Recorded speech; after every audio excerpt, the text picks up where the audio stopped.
us this afternoon for an extremely important panel with three esteemed speakers. I'm delighted to be with you here today. My name is Jeffrey Beyer, the Managing Director of Zest Associates. I run a sustainability consultancy based in Dubai. I'm really thrilled to be with our panel today to talk about the subject of sustainable development. Now, sustainable development is a broad term. It means many different things to many different people. And in fact, it was a term first coined in 1987 with the UN Brundtland Report, and sustainable development was defined as development that meets the needs of the present without compromising the ability of future generations to meet their own needs. So that definition has endured for almost 35 years. And I want to turn to the panel and first ask you to please introduce yourself, and then tell me, how do you define sustainable development in the context of the conference?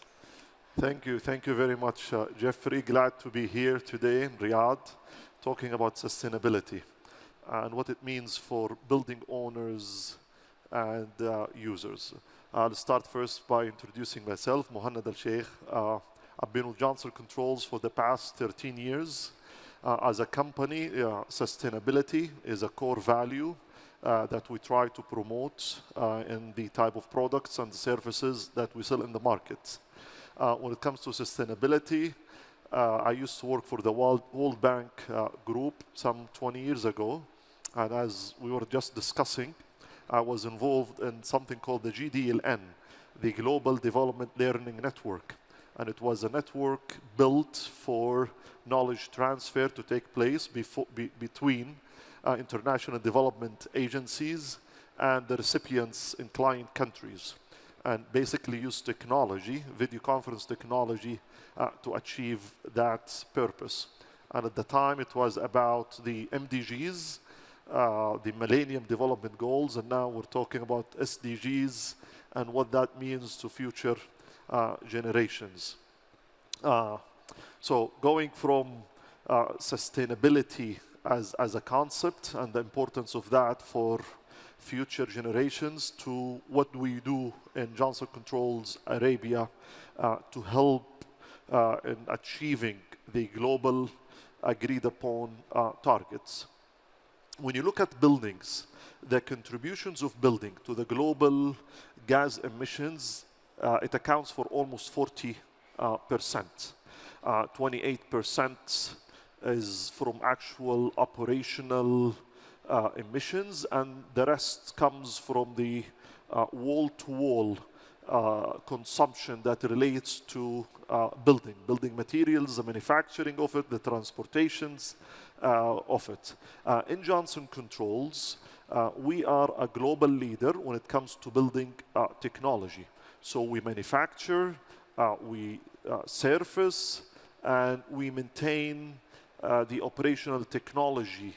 And when it comes to operational technologies, we're not talking about only 1 year involvement, but we're talking about some of our products, they last 20, 30, 40 years. We actually have projects here in Saudi with our equipments that got installed about 50 years ago, and they're still into operations.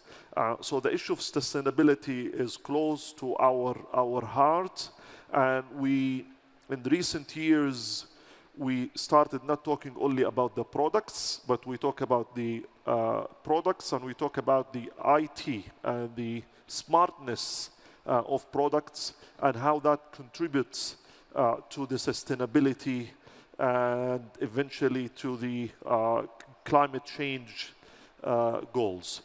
So as a company, we feel we have a responsibility to our clients, to the humanity, and us and consider ourselves as a global citizen. And we'll talk more about what that means in terms of what exactly are we doing to achieve the right developmental and efficiency goals. Thank you very much. I'm going to turn to you, Karem. Tell us about yourself and and how your firm views sustainable development. Thank you, Jeffrey. How to follow that? That was really quite some introduction. My name is Kerem Cengiz. I'm the Managing Director of LWK and Partners. We're a firm of planners, master planners, architects, designers within the built environment. We engage heavily with the products that Johnson and others produce in our work. And I think for us, sustainability, I think all of us today are going to be talking about many of the things, and as was already mentioned, the built environment contributes to around 40% of the carbon emissions that we are responsible for, and largely architects create those buildings. And so the burden of engaging in methodologies that help to mitigate that and reduce that, because obviously we're left with a very large stock of existing built environment that we have to manage.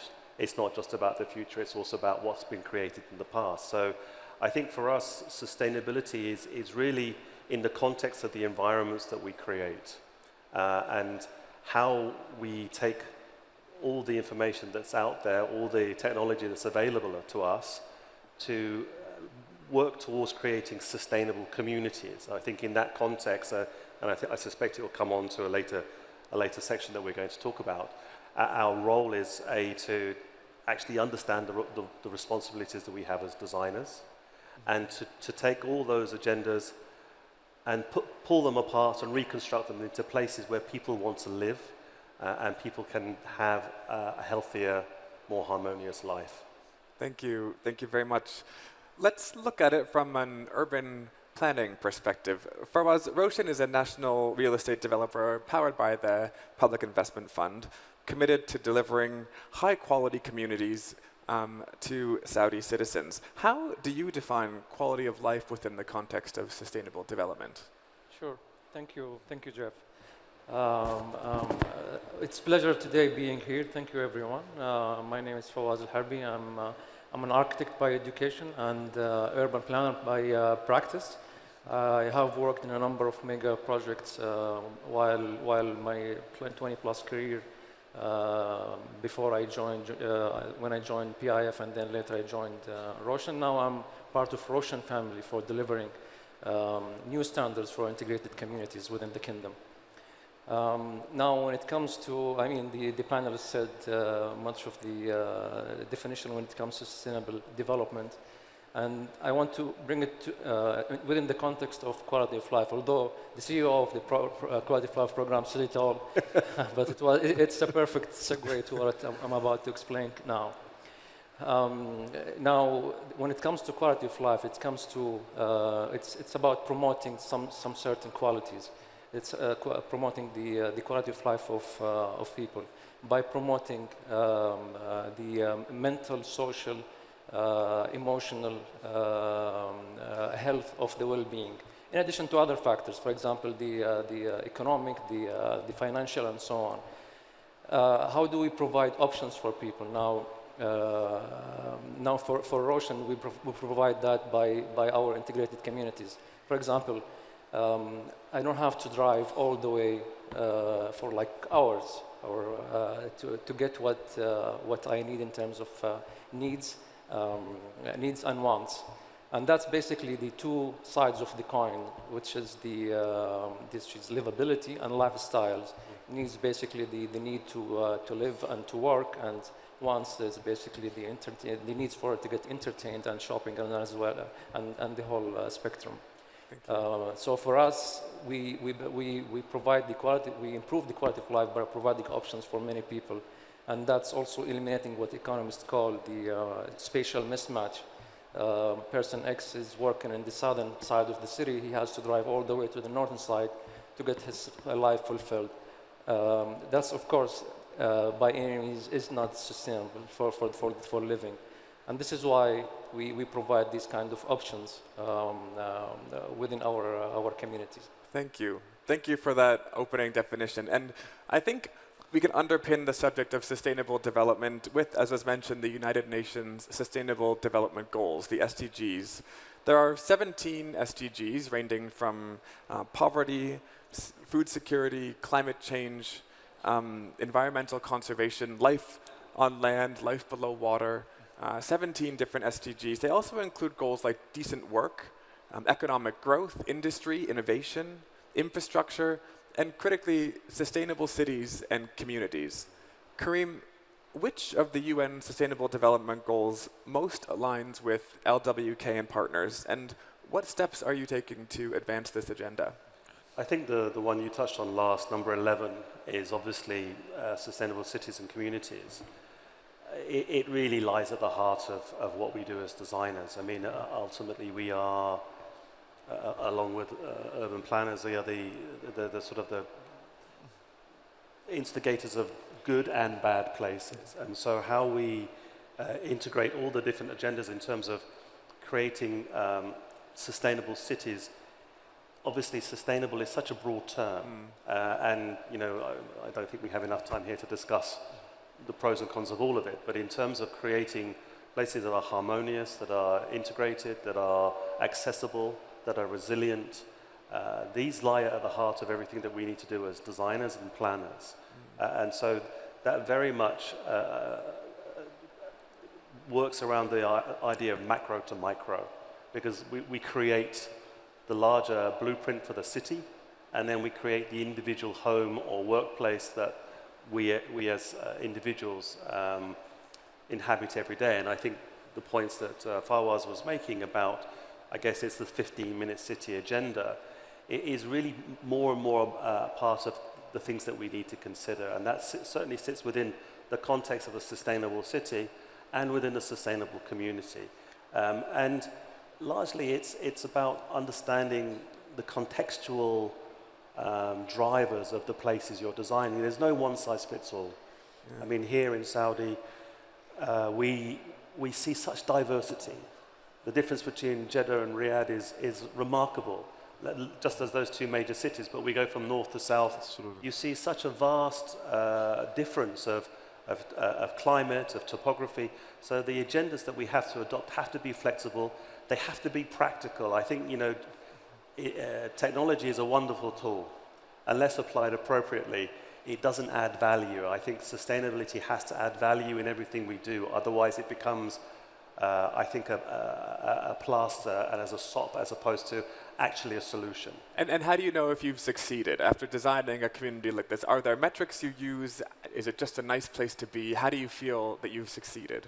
Look, I think the real proof of the pudding, and when you look at sustainable communities, how do you define a community? Well, Roshan is doing communities of 6,000 to 20,000 villas. That takes time to understand. It takes time to assess.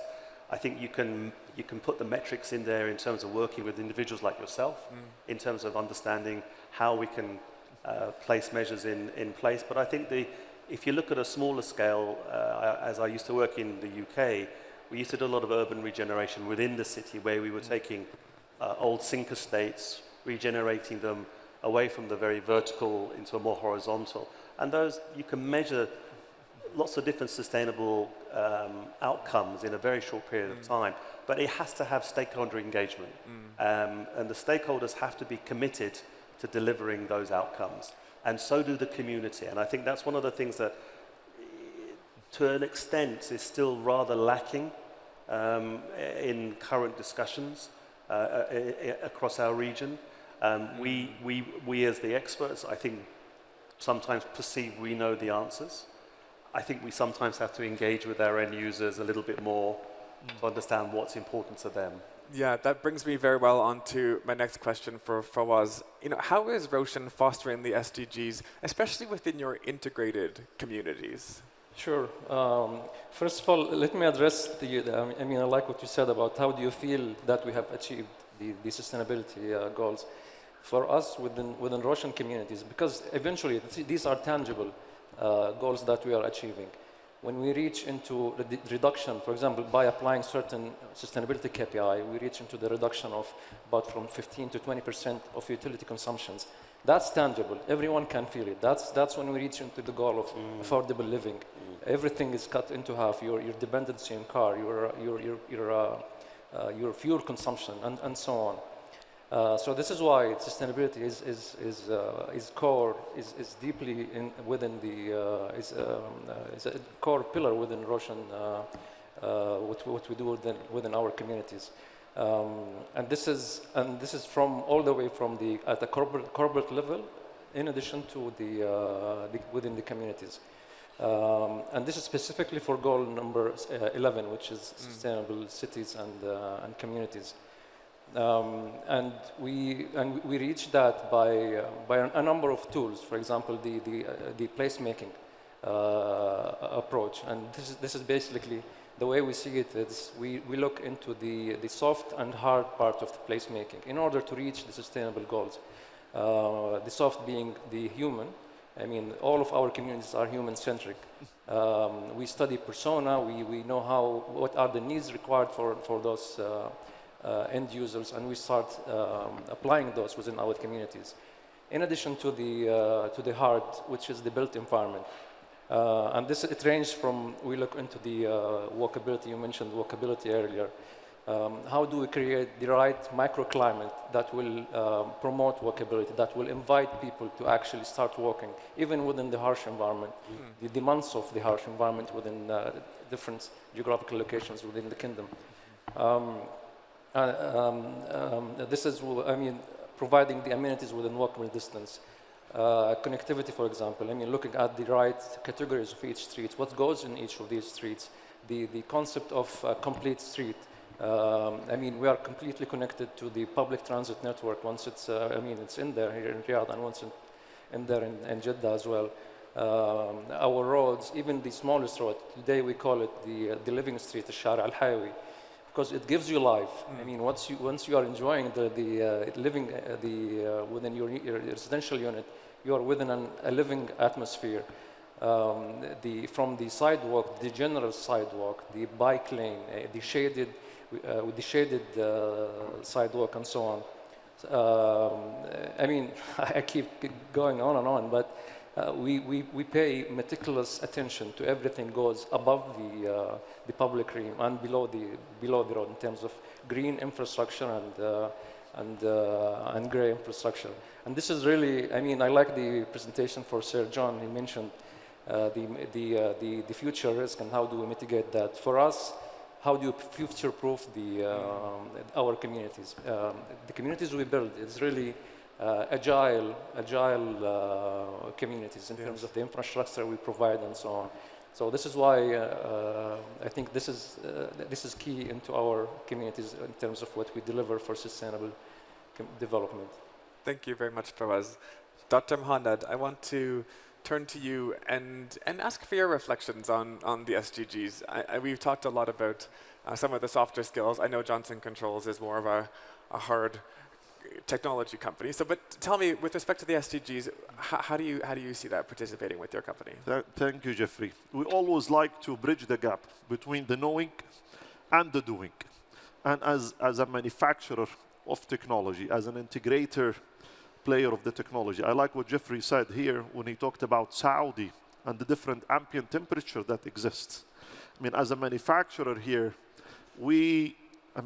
products for us is very important part of the SDGs. I mean, achieving environmental goals will not happen without having efficient products and systems and solutions for the building owners. And we're not only talking about new projects, we're talking about new projects, and we're talking also about existing projects. Because if we were to achieve the SDGs, if we were to achieve the Paris declarations of achieving net zero neutrality by 2040, and some countries declare 2050 and 2060, this cannot happen without looking at new building and without looking at existing buildings. So we try to tackle it from new products to be introduced in the market, We also try to tackle it from what we talked about, the ESCO, energy services for existing building. And we realize, I mean, unless this is profitable, so efficiencies and sustainability is not a burden on building owners or on users, but it's actually something that they will get the benefit from on a short term and on a long term. I have to give credits here. I went around the exhibition today and I've asked a couple of the developers here about, do you have HVAC system as part of your offerings? And I know one of the few that does have it is our friends here from the Roshan. HVAC is heating. Yes, Yeah, the cooling and the heating. And I'll tell you why this is important. I mean, the technology the Roshan is employing in some of their, many of their projects today, called the VRF technology. It's the most efficient technology that exists in the market, but it's engineered systems. So I'd expect developers to know how to deal with it. End users, they may not be able to use such technology. Home automations and electrifications and is another big contributors to how countries and companies can drive the desired level of efficiencies. I mean, such issues are very important, and as a technology provider, we cannot do it alone unless there is enough awareness in the market. We work with designer. You've talked about, I mean, we're actually working with some of these mega and giga projects in the kingdom. And luckily, the softwares now that we employ, I mean, we have a platform, technology platform called OpenBlue. I encourage you to look it up. It's a technology platform built upon the artificial intelligence and machine learning. And the aim is to optimize not only as the building is, while buildings is existing, but to optimize from a design point of view. And with certain simulation that we did with one of these mega projects here in the kingdom, I cannot disclose the name, but we've achieved almost a world-class efficiency targets through the simulation. And now once the city, I would say, gets constructed, then you could get to the next stage. How do you even optimize further?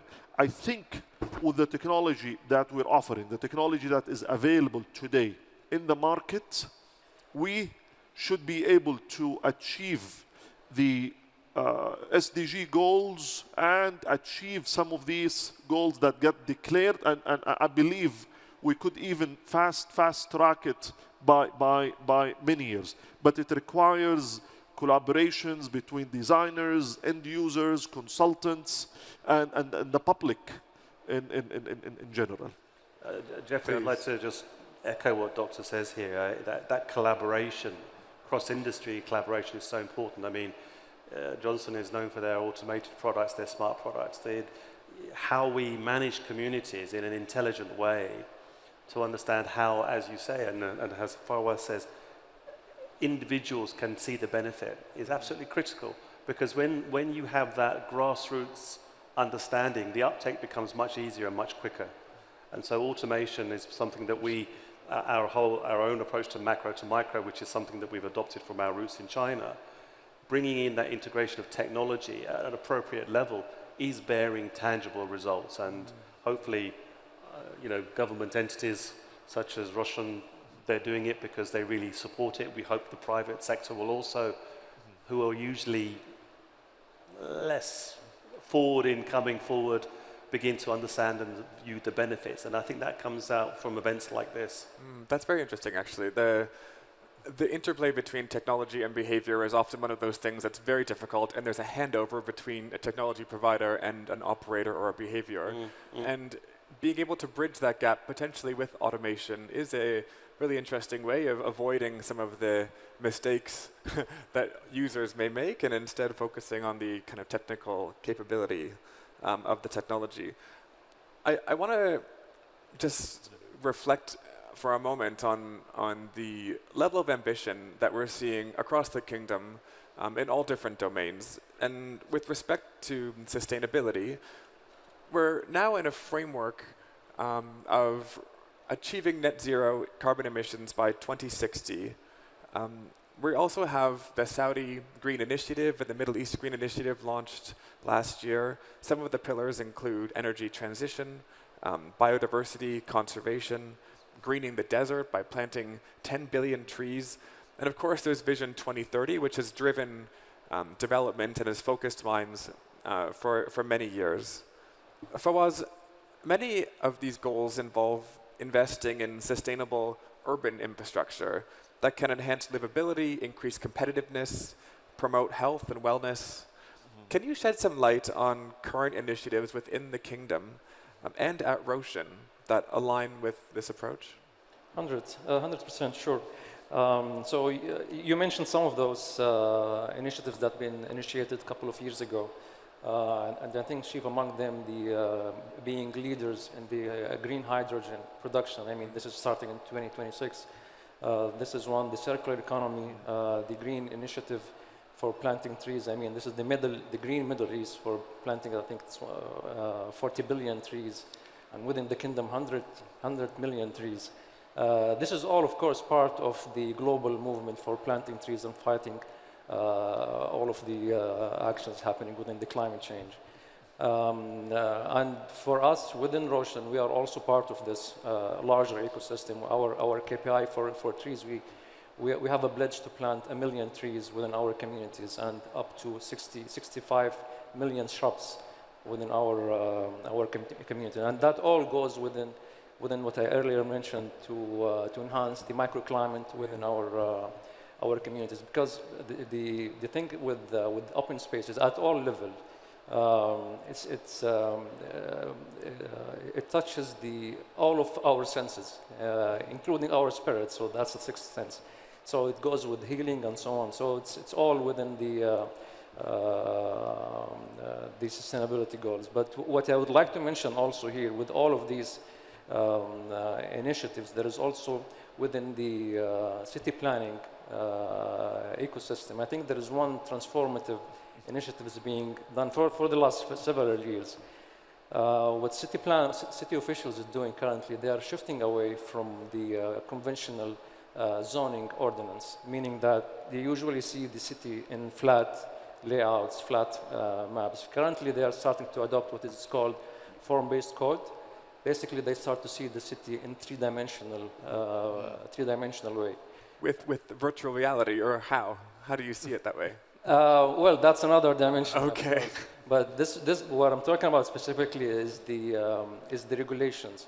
Now they control what goes in the public realm in terms of what goes in the sidewalk, what goes in the street, the width of the street, the species of plants. It's fairly detailed. I mean, Kareem, we were earlier talking about the identity. Now, with such a code, you can control the identity, and this is our opportunity to reflect our roots and heritage within the built environment in terms of the buildings or the public realm itself. So all of that, I mean, that's a great way for unlocking the potential within the Saudi cities. So that's I think one of the greatest initiatives that we are experiencing currently. Thank you. Dr. Mohanad, I'll turn to you. Tell us about what Johnson Controls is doing with respect to some of these big overarching goals that we've discussed. And also feel free to discuss how Johnson Controls views ESG, environment, social, and governance. So maybe you can combine your thoughts. Again, it's very important. Johnson Controls in Saudi is a certified ESCO company. And what that means, we go into buildings. I'd like to give an example, smartphones. When you go to the companies, the STC providers, they give it to you for free, and then they get their money out of the monthly bills that you pay. This ESCO model works almost the same way. We try to work with building owners where they don't have to put the capex, the initial investment, because lots of companies might not be. I mean, if I'm in the hospitality, I would rather to spend the money in the upgrading of the buildings and the rooms and etc., or building new hotels. So this ESCO models allows us to go and deal with business owners and say, we will find a financier. In Saudi, luckily, we have Tershid, owned by the Public Investment Fund, is a super ESCO company. So they do provide the financing. As an ESCO company, we do the energy auditings of the buildings, and we agree with the super ESCO, or we agree with the financing bank and entities about certain what we call ESM, energy saving measures, and we as a company give financial collaterals that whatever we're promising you, you'll be achieving in 2 or 3 years, that you will get your initial investment recovered in 3 or 4 years. The model is working in Saudi with a great level of success. Globally, Johnson Controls has a couple of $1 billion of projects under executions today under the same model. Here at Johnson Controls Arabia, we have about 300-400 million riyal today worth of projects under the same model. And this all goes, I mean, the building owners are happy. We, as a company, it's a profitable business for us, and it's allowing us to reach the ESG goals. It's a beautiful type of products that we have introduced in the market in the last 3-4 years, and we see lots of adaptations for this system. I love ESCOs myself. Many people find energy efficiency a bit of a boring topic, but I think it's fascinating, and especially when you get it right with that kind of business model. It aligns incentives, and you can really deploy energy efficiency equipment very quickly. I'm going to finish with you, Karim. Tell us about some particular projects that LWK and Partners is working on that really contribute to Vision 2030 and have an ESG component. I mean, almost everything that we're doing here is with either PIF or a PIF entity. So necessarily, it all has a component inside it. Again, unfortunately, I can't talk about specific projects, but certainly the work that we're looking at in some of the more rural areas of the kingdom are very embedded with the sustainable agendas, but at a very soft level, because it's about also enlivening ecology, agriculture, and how we develop those local communities and bring them back to life. Because I think we obviously seen in Saudi Arabia that a lot of communities are losing their young people to bigger cities because they perceive there are more opportunities there. And certainly within the 2030 agenda, we're trying to help create places and opportunities for work, but in a sustainable context that allows young families to stay within the communities they originally grew up in, and to make those communities flourish and thrive for the future. And sustainability is an aspect that within certainly generation Gen Z, Gen Y, Gen Z, is really something that is very a key driver for wanting them to engage with certain types of approaches and developments. That's absolutely right. We've only got a minute and a half left. Are there any kind of final thoughts from anyone? I guess if you could recommend one thing to improve sustainable development. I know it's a broad topic, but it's what we're talking about. Maybe we can start with you, please. I would like to give lots of really appreciations. We have the general manager of the Ministry of Education here with us. And the reason why I want to recognize the work they do in the Ministry of Education is truly, I mean, last year we ran a program in the city of Jeddah. The general education manager in Riyadh was in Jeddah last year. And we've had almost 10,000 students, female and male, visiting manufacturing facilities. And what we're able to achieve, they were able to get to know more about the cycle of industrialization, the first generation, the third, and the role of technology. They're going to be the future leaders, the future buyers, the future policymakers.